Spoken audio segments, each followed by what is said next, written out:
तो दोस्तों मार्केट के अंदर कोटक बैंक ने अपना एक न्यू एनएफओ लॉन्च कर दिया जिसका नाम है निफ्टी मिड के 150 मोमेंटम 50 इंडेक्स फंड। तो आज के इस वीडियो के अंदर हम लोग इस एनएफओ के बारे में डिटेल्स में जानेंगे, जैसे कि ये एनएफओ कब ओपन होगा, कब ये एनएफओ क्लोज होने वाला है, आपको इसके अंदर आपकी बेसिक अलॉटमेंट कहाँ पे मिलेगी, अगर आप इस एनएफओ के अंदर अप्लाई करते तो आपको कितने रिटर्न मिल सकते हैं एक साल के अंदर, लाइफ टाइम आपको कितने रिटर्न मिल सकते हैं, इस एनएफओ के फंड मैनेजर्स कौन रहने वाले हैं, ये फंड मैनेजर्स किन कंपनियों के अंदर आपका पैसा इन्वेस्ट करेंगे, फ्यूचर्स में उसकी ग्रोथ कैसे रहने वाली है। आज के इस वीडियो के अंदर हम इस एनएफओ से रिलेटेड हर एक छोटी बड़ी इंफॉर्मेशन आपके साथ शेयर करने वाले हैं। तो चलिए दोस्तों वीडियो स्टार्ट करते हैं और इस एनएफओ से रिलेटेड सभी इंफॉर्मेशन डिटेल्स में जान लेते हैं। किसी भी एनएफओ का डिटेल एनालिसिस करने के लिए हम लोग एक वेबसाइट की मदद लेते हैं जिसका नाम है moneymintidia.com। तो आपको गूगल में आना है, यहाँ पे मनी मिंट आइडिया सर्च कर देना है। जैसे आप मनी मिंट आइडिया सर्च करेंगे तो यहाँ पे देखिए न्यू एनएफओ फंड, आपको इसके ऊपर क्लिक कर देना है। जैसे आप क्लिक करेंगे तो आप मनी मिंट आइडिया के एनएफओ पेज के ऊपर आ जाएंगे। जैसे ही आप पेज को नीचे स्क्रॉल करेंगे यहाँ पे ये एनएफओ आपको शो करेगा, आपको इसके ऊपर क्लिक कर देना है। जैसे ही आप उसके ऊपर क्लिक करेंगे यहाँ पे आपको पेज को नीचे स्क्रॉल करना है। जैसे ही आप पेज को नीचे स्क्रॉल करेंगे तो इस एनएफओ से रिलेटेड हर एक छोटी बड़ी इंफॉर्मेशन आपके सामने आ जाएगी। यहाँ पे देखिए अगर हम लोग स्कीम टाइप की बात करें तो ये स्कीम एक ओपन एंडेड टाइप की स्कीम रहने वाली है, यानी कि यहाँ पे आप कभी भी एंट्री कर सकते, कभी भी आप एग्जिट कर सकते। इस फंड के रेप्लिकेशंस की बात करें और ट्रैकिंग की बात करें तो ये ट्रैक करेगी निफ्टी मिड के 150 मोमेंटम 50 इंडेक्स को। तो जो भी आपके रिटर्न्स रहेंगे वो आपको इसी के हिसाब से मिलेंगे और इसी को यहाँ पे फंड मैनेजर्स फॉलो करने वाले हैं। यहाँ पे हम थोड़ा नीचे आते हैं तो यहाँ पे ये जो स्कीम रहेगी 150 मोमेंटम 50 इंडेक्स, इसका जो बेंचमार्क रहने वाला है, बेंचमार्क के हिसाब से जो कंपनी यहाँ पे वेटेज के अंदर रखी गई, तो टॉप 5 कंपनी की बात करें तो इसके अंदर डेक्सन टेक्नोलॉजीज हमें देखने को मिल जाता है। इसके अंदर 4.79% का स्टेक फंड मैनेजर्स यहाँ पे बाय करने वाले हैं। उसके बाद वुमेन्स इंडिया लिमिटेड, इसके अंदर 4.38% यहाँ पे बाय होगा। उसके बाद आइल इंडिया लिमिटेड, इसके अंदर 4% से ज्यादा का स्टेक रहने वाला है। लुपिन इंडिया लिमिटेड, इसके अंदर 3.61% का फंड मैनेजर्स स्टेक रखने वाले। तो ये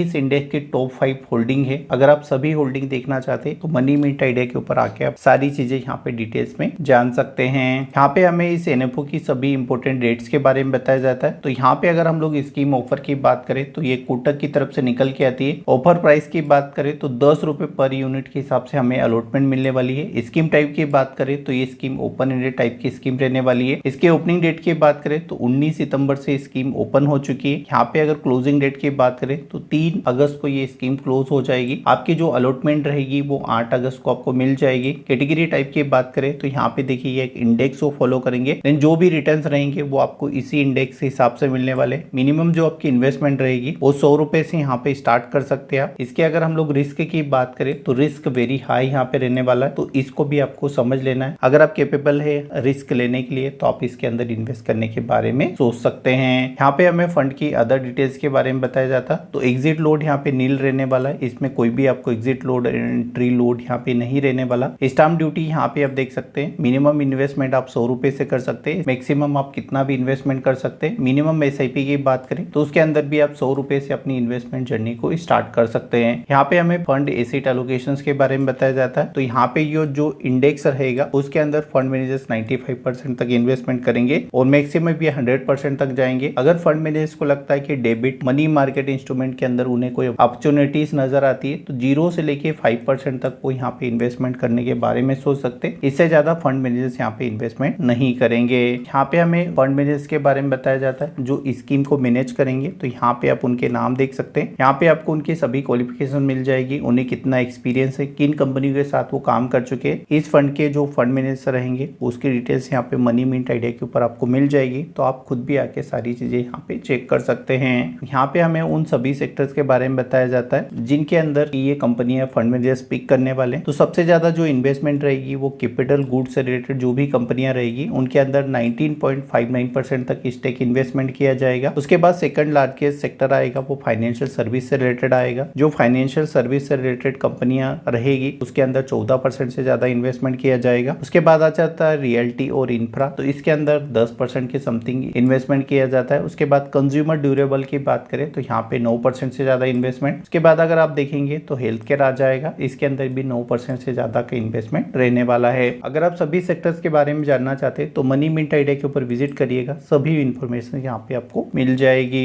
यहाँ पे हमें इस इंडेक्स के रिटर्न्स के बारे में बताया जाता है। तो अगर आप इस इंडेक्स के अंदर इन्वेस्टमेंट करेंगे तो आपको भी कुछ इस तरीके के रिटर्न्स यहाँ पे देखने को मिल सकते हैं। यहाँ पे अगर हम इस इंडेक्स के 3 महीने के रिटर्न की बात करें तो 6% के समथिंग इसने रिटर्न दिए। 1 साल की बात करें 36% से ज्यादा के रिटर्न दिए। 1 साल के रिटर्न की बात करें तो 66% से ज्यादा के रिटर्न हमें देखने को मिल जाते हैं। 5 साल की बात करें तो अराउंड 40% के रिटर्न हमें देखने को मिल जाते हैं। देन अगर हम इसकी पूरी जर्नी की बात करें तो 25% से ज्यादा के हमें रिटर्न मिल जाते हैं। तो ऑलमोस्ट ये आप मान के चल सकते हैं कि अगर आप इस स्कीम के अंदर इन्वेस्टेड रहते हैं तो आपको भी कुछ इस तरीके के रिटर्न मिल जाएंगे। अगर आपने मन बना लिया कि आपको इस स्कीम के अंदर इन्वेस्टमेंट करना है तो मेरा रिकमेंडेशन आपको रहेगा कि कम से कम आपको 5 साल से लेकर 10 साल तक कोई भी म्यूचुअल फंड हो उसके अंदर इन्वेस्टेड रहना चाहिए, क्योंकि जो भी पैसा बनता है आपका लॉन्ग टाइम में बनेगा, क्योंकि लॉन्ग टाइम में आपकी जो इन्वेस्टमेंट रहेगी वो काफी बड़ी हो जाएगी। देन 1 महीने में आपको कम रिटर्न मिलेंगे। देन 12 महीने के बाद अगर आप देखेंगे तो आपके रिटर्न यहाँ पे अच्छे खासे आपको ग्रो करते नजर आ जाएंगे। तो ये इस फंड का पूरा ओवरव्यू था। अभी हम लोग बात कर लेते हैं कि यहाँ पे जो आपका रजिस्ट्रार रहेगा वो कौन रहने वाला है। तो यहाँ पे ये इस फंड का जो रजिस्ट्रार रहेगा वो केम्स इंडिया रहने वाला है। तो जो भी आपकी अलॉटमेंट आएगी वो इसी के ऊपर आने वाली है और इसी के अंदर जो आपकी एनएवी वगैरह रहेगी इसी के द्वारा आपको डिस्ट्रीब्यूट की जाएगी। तो दोस्तों आशा करता हूँ इस एनएफओ से रिलेटेड हर एक छोटी बड़ी इन्फॉर्मेशन आपको मिल गई होगी। फिर भी अगर आपका कोई डाउट है या कुछ चीजें आपको नहीं समझ आ रही तो इस वीडियो के नीचे कमेंट करिएगा, मैं कोशिश करूंगा एक जनरल रिप्लाई देने की। देन दोस्तों अगर आपको ये वीडियो अच्छी लगे तो इस वीडियो को एक लाइक जरूर कर दीजिएगा ताकि हमें भी मोटिवेशन मिले, देन हम आपके लिए ऐसे वीडियो लाते रहें। चलिए दोस्तों मिलते हैं और किसी नई वीडियो में नई जानकारी के साथ। चलिए धन्यवाद।